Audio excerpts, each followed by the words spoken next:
Ladies and gentlemen, my name is Nathan.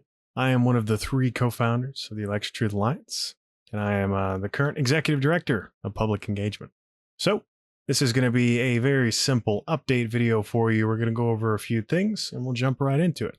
So we have here a very well done by our volunteers update. We've put this out on our newsletter as well, but what we've been up to is I've been on a few shows from Sons of Liberty. I've talked about some Iowa data, but we have continued to put out our work on North Carolina, and that has been in the works for a while now. We hope to release that publicly soon as an actual report on our website, but I've spoken about it on Mark Thompson, recently went on Roland Martin and talked about the concerns there as well. So that is kind of your general overview for public outreach. Christopher Titus will be hopefully releasing some more videos that we've made together and covering some of the work the ETA is doing. And I think we'll have like a reoccurring opportunity with them, and they're amazing. So please go check them out as well. So let's talk a little bit about what else we've got going on. We have been working on our dashboard. We've improved some things. This is the hidden back room portion of the dashboard. You're not able to see this. You're only able to see a few states, but we've been expanding our data, looking at other states and swing states as well, getting those ready for you. But what is very interesting is we are working on a few expansions. We've had our amazing volunteers begin to develop ways to visualize all the data we have across the US. So we'll have a map where you can select different levels, and we have estimations of potential anomalous voting. And we'll see how this goes going forward for you guys.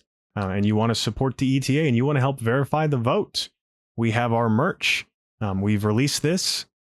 We have it up on our website. And the way you get to it is you go to electiontruthalliance.org. You go to the merch section and it takes you to our temporary store. We'll adjust this in the future. But we have a good selection of different things. You've got different forms of apparel. You've got buttons and stickers. You've got a little bit of water bottle and mugs. I really like the tumbler. I think it's on the next page. This one here is one. We do have some Pride merch as well. And then we have just different things. I like the hats. And so, you know, in my case as well, so I've got my my zip up hoodie that I really like. And then I also have the proof is in the paper shirt as well. And then maybe I will wear this when I go out in public a bit more, but I have my ETA hat. So I did ask when we made these products, made these available, that we would reduce the price as much as possible. It really helps get awareness out there when people start seeing you wear some of this, wear our logo, and share our ideas. So thank you guys so much. Hopefully you, if you're interested, you know, go check this out, see if you can grab a shirt. So if you're familiar, we launched a week of action for Pennsylvania. We have a petition up. We're at 42,000 signatures. Petition is just saying, hey, there's anomalies across Pennsylvania. It warrants a hand recount of paper ballots. It warrants audits. So we had a week of action where we had awesome people like you, reach out to the Secretary of State, the governor, to the Board of Elections for each of the counties we highlighted. I had a whole week of this. And so I am somewhat frustrated to say we did get a response back from the state. We asked them for a meeting. We presented our information. We said, hey, here's a summary of all of our concerns. We'd love to sit down with you and talk about this, whether it's your staff or whoever the Secretary of State. We got a response back from the Deputy Secretary for Elections and Commissions.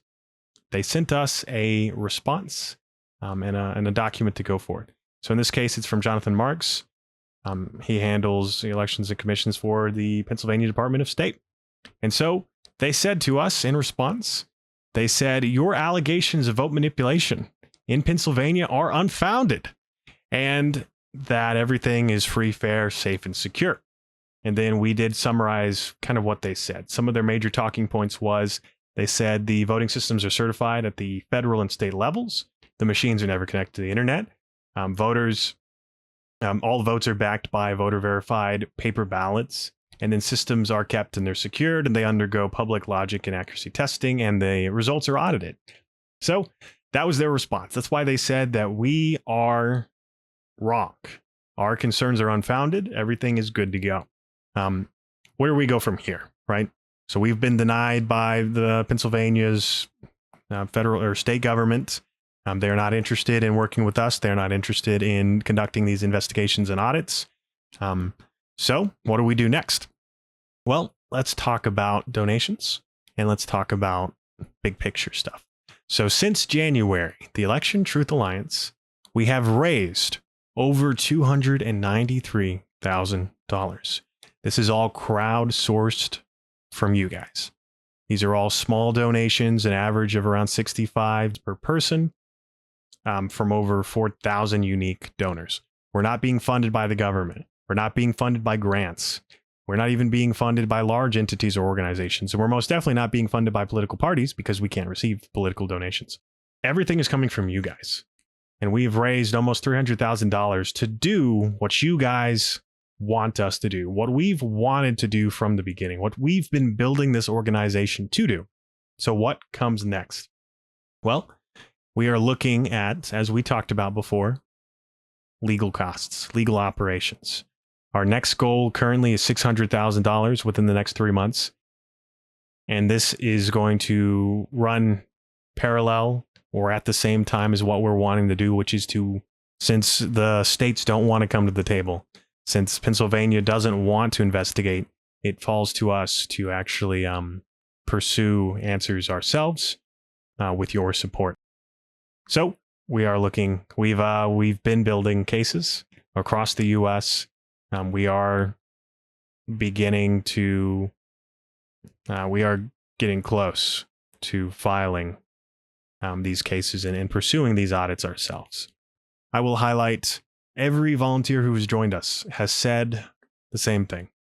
When we asked them what made them reach out to us, what made them want to join us and help us fight for election integrity and democracy going forward.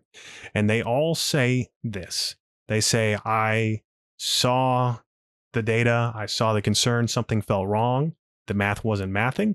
And then once they were exposed to that and they saw us and what we're doing, they said, I could not sit by and do nothing. So I think that sums it up. We can't sit by and do nothing. The government wants to sit by and do nothing. The state wants to sit by and do nothing. They want to sit on their hands until the midterms, until the next presidential election. And ladies and gentlemen, we don't have the time to sit around if our elections are being compromised. And I need your guys' help to keep pushing. I need your help. If you can support us, we're going to fight this fight.